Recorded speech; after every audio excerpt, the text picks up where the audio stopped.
All right, we have here a 240sx that Marcos and TJ have been working on for the past couple days, like that. It's a KA24 with a bottom mount ISR performance parts turbo kit. I don't know the size of turbo or anything like that. Megan Racing coilovers, Tomei, LSD, Mishimoto cooler. That we're doing a catch can install and welding bungs to the valve cover and everything. And that's the catch can? Yep, made a bracket to mount off of the firewall, and we're going to show you how to make some AN lines and what is required for an oil catch can install. So this is the catch can we are doing on this 240. Basically, some of the stuff you'll want to do for a oil catch can install is you're going to want to find either an AN fitting style to either weld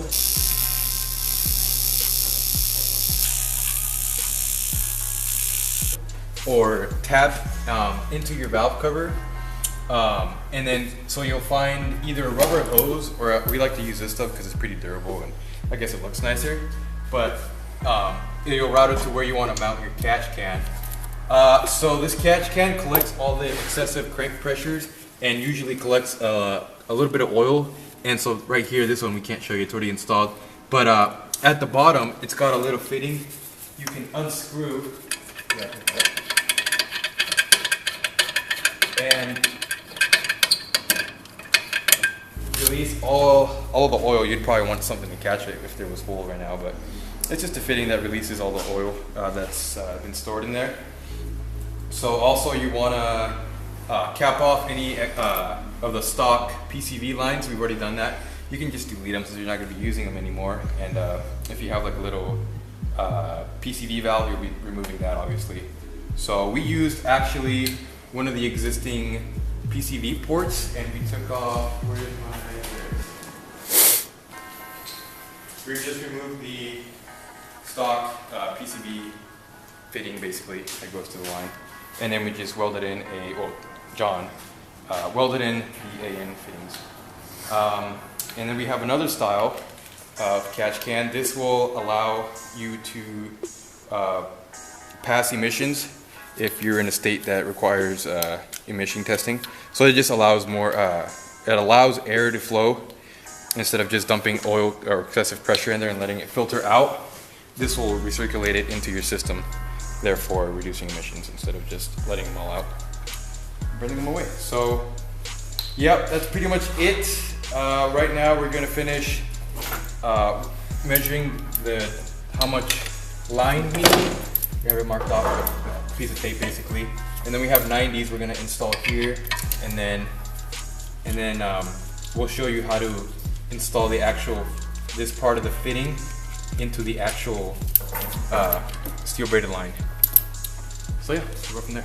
AN stands for Army Navy, and if you look in here, there are ribbed pieces in there that will grip to the stainless steel braid and a threaded portion that this threads into, and this will expand the steel braided line, creating a seal that is better than your normal hose clamp.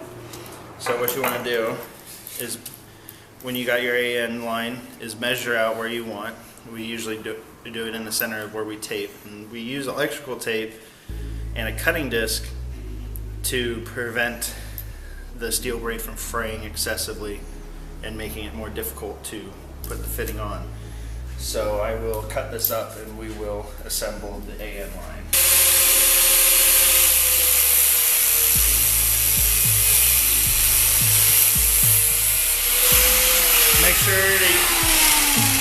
Make sure to use a very thin cutting disc. No grinding wheels that creates thick. So once that's completed, you may need a knife or a flat bladed screwdriver to get this in, because it will never be easy.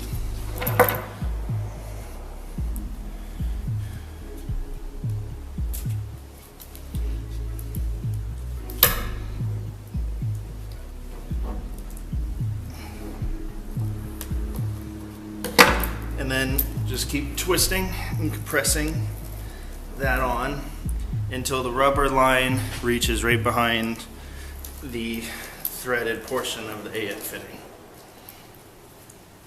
And you don't want to make the tape too excessively, otherwise it will not fit.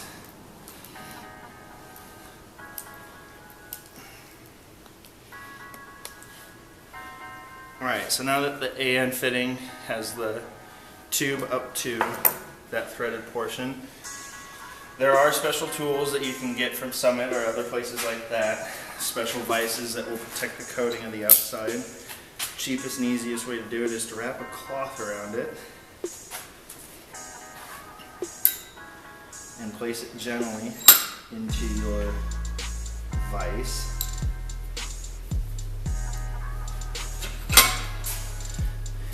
Now when you're putting this in, make sure that none of the rubber is obscuring the thread. Put that portion in, and now since these are aluminum, you have to butt up the threads before putting it in. They are really easy to cross thread. Maintaining pressure with the line while threading in the AN fitting. I always use my fingers until it gets to be too tight. And then I grab a wrench. Make sure it's an exact fit so that it's really easy, or that you don't cut up the coating on the outside. You can, if you want, put a rag on the inside to help protect it.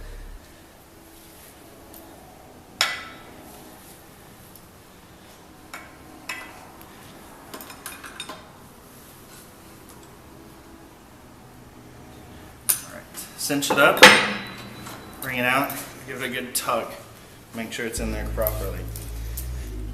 And then for aesthetics, you can cut this electrical tape, but that is how you make an AN line. That like as the intro, like, down in the beat, time strolling. Go, Marcos. All right, everyone. So we're back. Now we are just finishing putting the rest of the lines in. We got all the this 90 in and this straight in the fitting on the valve cover. So now we're just putting it back on the actual old catch can. So I'll finish tightening this up. Where's my wrench? You want to make sure you don't want to tighten these too much because it is just aluminum. Just to where they're snug, hand tight, not crazy. You want to double check all of them. All right, and then just gotta finish tightening these OEM hardline. But yeah, you just want to have these as short as possible so you don't have extra line flying everywhere. Kind of make it clean and prevent stuff from catching on other stuff. And yeah, so there you go. And then we'll have John fire it up and see how it runs.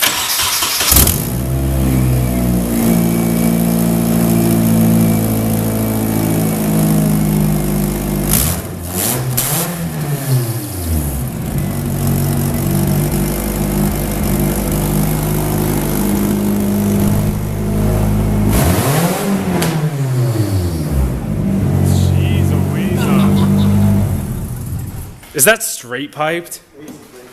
That's loud.